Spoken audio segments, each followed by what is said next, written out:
Welcome to Greg's Gruns. I have Beach Ballistics with me today, aka Harry. How are you, Harry? I'm good. How are you? I'm great. I'm high on life right now.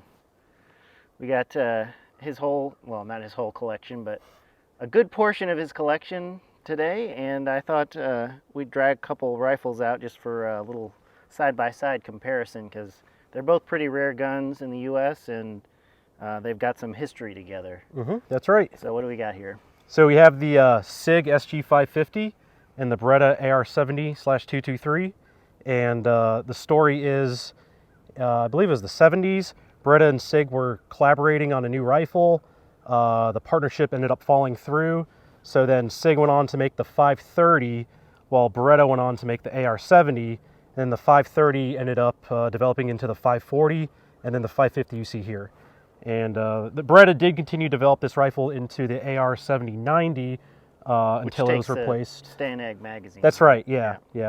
So these uses its own magazine system that's proprietary. Yep. Yeah, they both have rock and lock mags, so they're pretty similar in that aspect. They're both long stroke gas piston with a 2-lug rotating bolt, very similar to an AK operating system, with the difference being the recoil spring is wrapped around the gas piston on both these rifles instead of being in the rear like you'd see on an AK. Right. Yeah, and I think the big issue was that the Swiss tried to put chocolate on spaghetti, and Beretta was like, no. Yeah, that just doesn't work. I've tried. That tastes disgusting. What is this, the movie Elf? Yeah, right. And then they just called the whole thing off because the Swiss tried to ruin pasta. I think that's the backstory. Yeah, and you don't mess with an Italian's pasta. No. Hello there. As you all know, the Patriots have raised the prices on everything to stimulate the war economy. This means that the cost of production has really gone up. If you feel like supporting the channel, please like and subscribe, tell your friends, share the video, and if you want to be really good, click the link below for the Patreon. So yeah, I'm just gonna take a couple shots with each rifle. I don't really want to compare the accuracy or anything right now, but you can probably look up online how accurate they are. I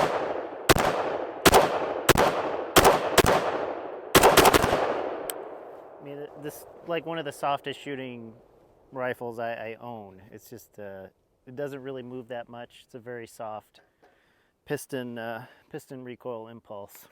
You can tell there's a little bit of mass inside there, but it's kind of a heavy gun, so it's really not that bad. Harry, do you want to shoot it? Yeah. All right.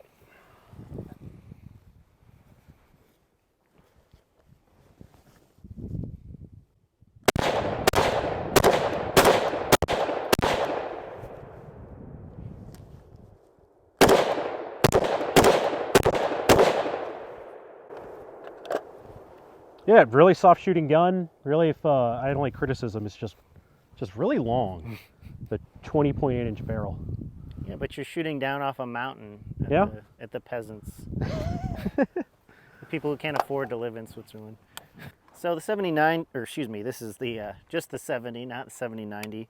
It's kind of weird. It's got reversed safety. So this is actually on fire right now, and that's safe. So it's the reverse from how it is normally on other rifles. It's a little bit weird.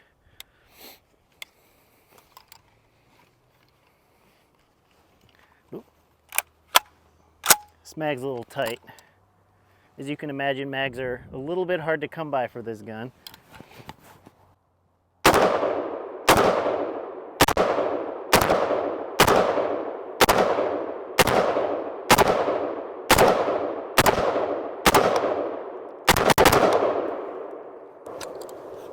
Yeah, it's very smooth shooting. It's not quite as nice as the 550, but I think it's also a little bit lighter, maybe a pound or so lighter, and it is a little bit different. But still, really nice mild recoil for sure. Here you go, Harry.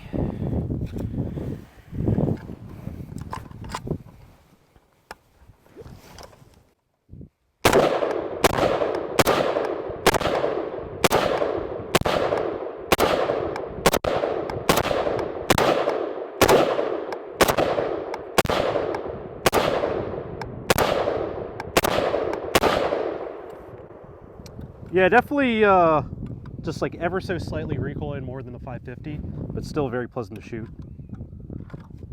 I'm going to choose this over the 550 just simply because I paid a shit ton of money for it.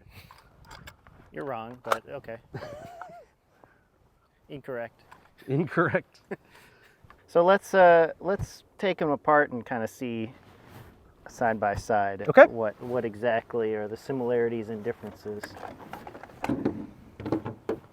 Yeah, you want to take yours apart first? Yeah, I'll take the 550 apart first. It's pretty straightforward.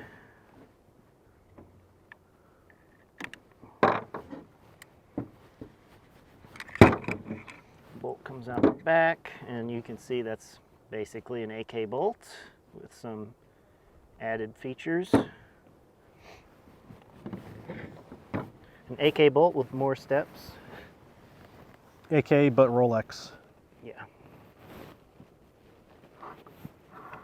And then the piston comes out the front. And it is actually a long stroke piston system. This looks kind of like it would be a short stroke piston, but it's not because they're combined together inside of the gun with the charging handle there. So there's that. Why don't you pull that guy apart?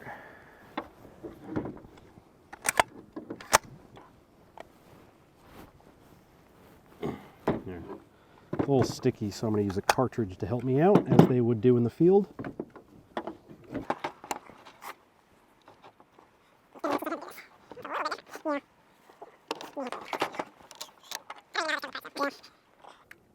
You may have to restart and edit my part because it's really bad. No, you're doing it live. What do you need to do to get it apart? Well, it's kind of like the 550. You pull the charging I think handle maybe out? I need to pull this out first, actually.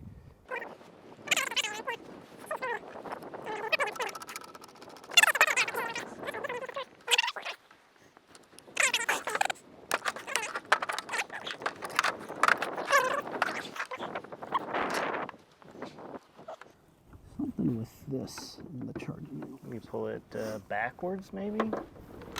No, like this thing.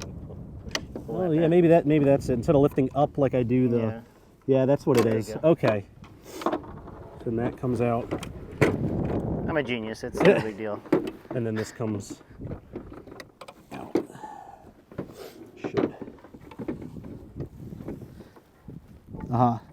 And then this rotated up, and that comes out. Okay. All right.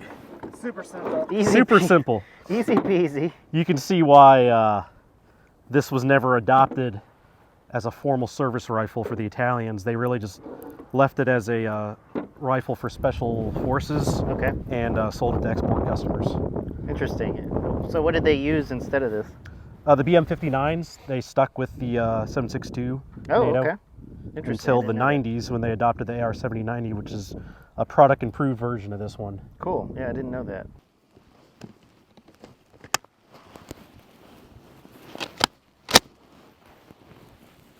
This is really what the 550 was designed for, rather than up close shooting.